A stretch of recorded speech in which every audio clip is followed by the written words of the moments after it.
El dramático constituye uno de los principales géneros literarios. Presenta de manera directa el conflicto a través de uno o varios personajes que desarrollan sobre la escena el argumento gracias fundamentalmente al diálogo.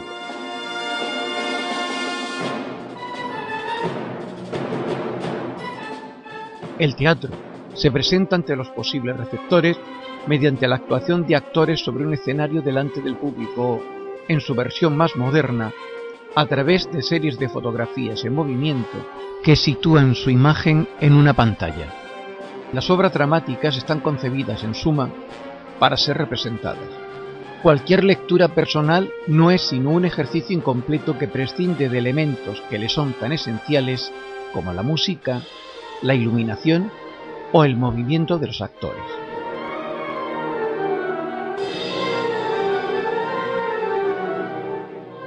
El autor dramático debe contar una historia en un lapso de tiempo muy limitado, por lo que elimina cualquier elemento narrativo innecesario.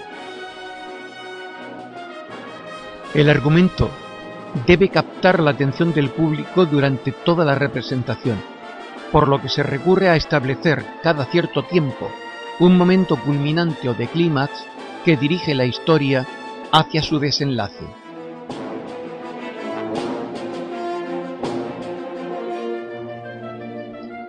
El teatro mezcla los recursos lingüísticos con los espectaculares. En una historia teatral, los personajes son creados para ser encarnados por actores. No dispone el receptor de una descripción literaria de los mismos, sino que los tiene presentes ante sus ojos. La acción queda determinada por el diálogo directo. No es necesaria la figura del narrador.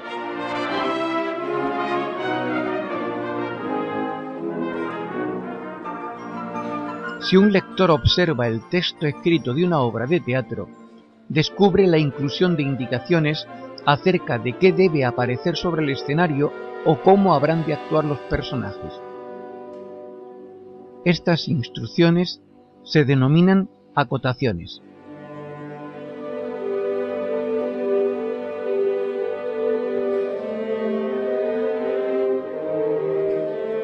Se conoce con el nombre de acción a la sucesión de acontecimientos que transcurren en escena relacionados con los hechos y situaciones que afectan a los personajes. Dicho de otro modo, la acción es el argumento que se desarrolla ante nuestros ojos. La acción suele estar dividida en partes, son los actos o jornadas. La antigua tragedia griega estaba constituida por episodios, normalmente entre 2 y 6, separados por las intervenciones del coro. Posteriormente los romanos unificaron la representación en 5 actos.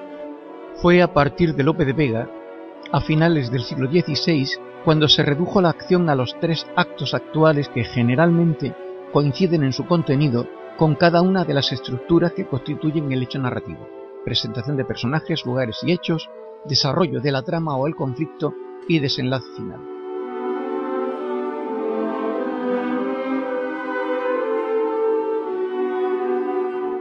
Los cambios de espacio dentro de un acto se llaman cuadros, y las entradas o salidas de personajes del escenario marcan el principio o el fin de las escenas.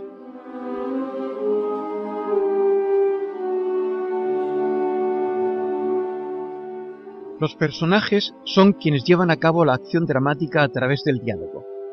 Se valen de mímica y gestos para complementar su palabra.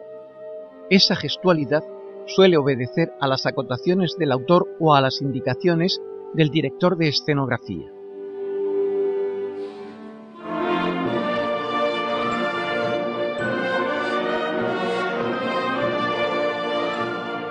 A lo largo del Siglo de Oro se consolidan en el teatro una serie de personajes o tipos que representan actitudes o comportamientos ideales.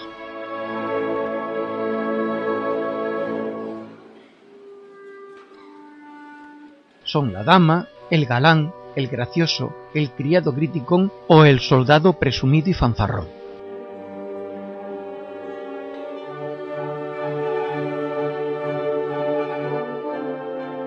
No resulta fácil el tratamiento del tiempo en una obra dramática que no cuenta con las posibilidades que ofrece la narración novelística. Está, por un lado, el tiempo real que dura la representación, entre 2 y 3 horas normalmente, y el tiempo dramático, que es aquel en que se supone transcurre el hecho contado.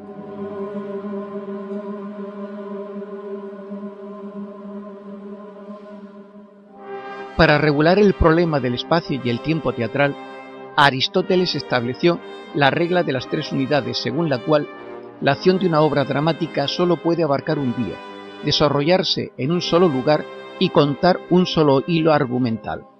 Constituyen la unidad de tiempo, de lugar y de acción.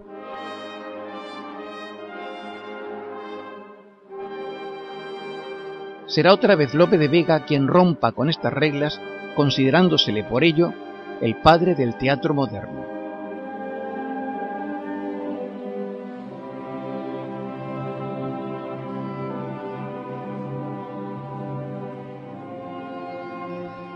Queda dicho que son los diálogos los que permiten que la acción avance.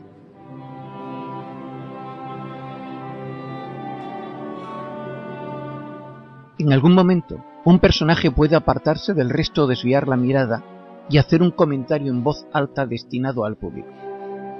Este recurso se conoce como aparte.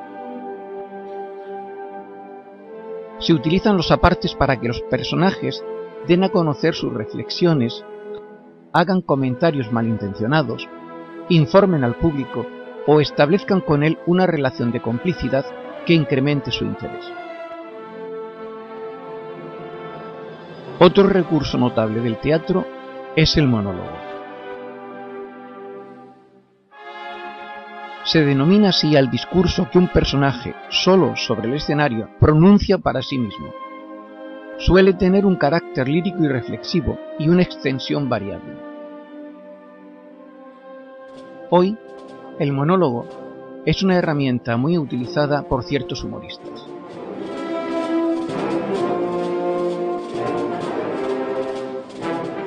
Para dar credibilidad al argumento de una obra, los directores cuidan mucho los recursos auxiliares que contribuyen al espectáculo: el vestuario, la música de fondo o de acompañamiento, la iluminación adecuada y, sobre todo, una escenografía adaptada. En el teatro medieval, estos recursos eran casi inexistentes, por lo que los espectadores debían utilizar más su inteligencia a la hora de contemplar una obra teatral.